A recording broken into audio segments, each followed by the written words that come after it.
Cherries are cheap. Virginity is costly, though. For a man, virginity is an unnecessary burden, and by the end of this letter, you'll wholeheartedly agree with me. So if you ever needed a solid reason to put your cherry on the chopping board, you'll have 3 by the time you're done listening. Swing with me. Keeping your virginity should be a choice, whether it's a choice rooted in your belief in Christ or one rooted in your desire to remain drama-free. It should be your choice, not a predicament that you're stuck to by ball and chain. However, if you feel stuck being a virgin, I recommend evaluating why that is and fixing it immediately. Do what's necessary to make yourself worth smashing. Sex worthiness is a priceless mental space to be in, and it feels good knowing that the only thing keeping your dick from getting wet up by Mary and Jane is your abstinence. Always be the one in control of the decision to shift gears and tear ass, or slow down and park your Peter at the parking meter. And I spot a man with the authority to speak on this topic every time I look in the mirror. So it is with genuine sincerity that, apart from all that venom I previously spewed in the general direction of the 10 Commandments, I'm declaring that holding on to your virginity is an unnecessary burden and waste of stress as a man. That's my humble opinion. My credibility is that despite every temptation I was faced with, I've never done anything that could result in a pregnancy. And now I walk with the heaviest regret of knowing that after all the meaningful connections I passed up on making, Jesus would have loved me even as a web-slinging womanizer. So here are just 3 reasons why I feel that people who tell you to keep it zipped up don't actually love you and just want to dim your masculine light. 1, the halo effect.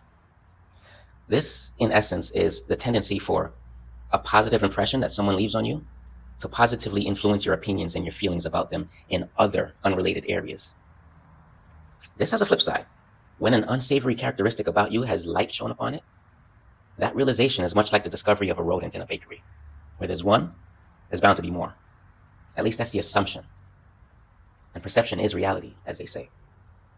So, in addition to that, imagine being a virgin beyond your 20s in today's society. And not because you have a hymen to protect. If that wasn't enough, pre-selection is when a woman is attracted to you simply because other women are attracted to you. So the flip side of this phenomenon stacks detrimentally with the flip side of the halo effect mentioned above. And all of that was still number 1.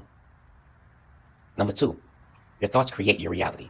So your mental state dictates your life circumstances in the 3D. Therefore, when you, as a man, are inevitably thinking about all the sex you could be blessing worthwhile women with, but aren't, the world you end up living in is one of immense, immeasurable frustration, which subsequently begins to take its toll on your physical health, especially because you begin to consider the likelihood that the lack of sexual relevance you hold as a man must be associated with an inability to appeal to and attract the opposite sex. Psh, masculinity? What is that? 3, by constantly dismissing and rejecting the advances of potential sexual partners throughout the years, you signal disinterest to the universe until an infrequency in romantic interest becomes your new baseline. Basically, you cease to be seen as a romantic option, as you once did. And then it gets more and more difficult for you to generate that sexual interest overall. So in closing, carnage is how many times a voluntarily celibate man dies when he's reminded just how fucking big of a deal sex must actually be, as far as its relevance to the masculine condition is concerned. And I myself hail, paternally and maternally, from a long line of womanizers and ladies' men. So I don't even feel alive. You're probably asking, okay then, what's the solution, Q? Well, I'm not about to tell you to dishonor God, lest you get someone's daughter pregnant, or catch something other than a frisbee and then blame it on me. Nah. Instead, I'll simply say this. If you knew what I now know about the grace of Jesus Christ, you wouldn't spend another night running in the opposite direction of a baddie's bold proposition, nor would you guilt yourself over it the next morning, especially since every thought of a sin is equated to its actual deed. This is what I would tell my 14-year-old self, and I wouldn't mind you listening in on the convo. It would certainly have saved me a lot of pain and isolation. Akuma's Raging Demon has nothing on this.